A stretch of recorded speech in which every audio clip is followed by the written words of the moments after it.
Setetes Embun Pagi episode 59 dengan tema Sudah Berserah Tapi Masih Khawatir. Firman Tuhan diambil dari Matius 14 ayat 30 ketika Petrus berjalan di atas air. Tetapi ketika dirasanya tiupan angin, takutlah ia dan mulai tenggelam lalu berteriak, "Tuhan, tolonglah aku." Pernahkah Anda berdoa sambil menangis dan berkata dalam hati, "Tuhan, aku berserah," tapi detik berikutnya Anda kembali cemas memikirkan hari esok? Anda tidak sendirian. Berdasarkan kitab suci, hal ini bukanlah pertanda bahwa iman Anda lemah atau gagal. Menurut pemahaman ajaran iman Kristen, manusia hidup dalam dualitas antara roh yang ingin berserah penuh kepada Sang Pencipta dan sifat manusiawi yang sangat rentan terhadap rasa takut. Roh kita mungkin percaya secara utuh, namun pikiran manusiawi kita seringkali terperangkap dalam ketidakpastian dunia ini. Kekhawatiran yang muncul sesaat setelah kita berserah tidak seharusnya membuat kita merasa bersalah. Sebaliknya, rasa cemas itu hadir sebagai pengingat akan keterbatasan manusiawi kita.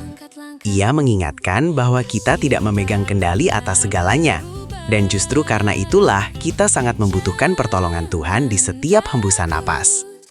Kita berserah hanya di mulut, tapi hati belum sepenuhnya percaya.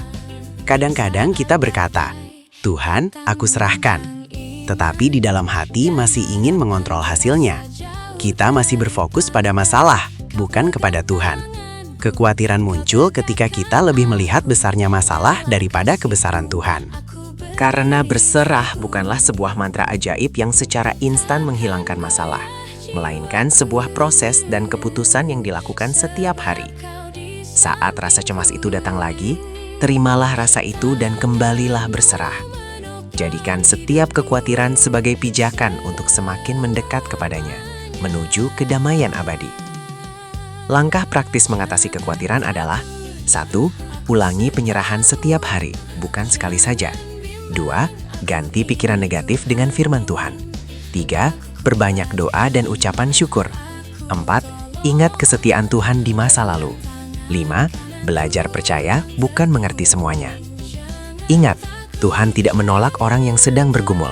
Justru Dia mengundang kita untuk terus datang kepadanya. Bagaimana dengan Anda? Tuhan Yesus memberkati.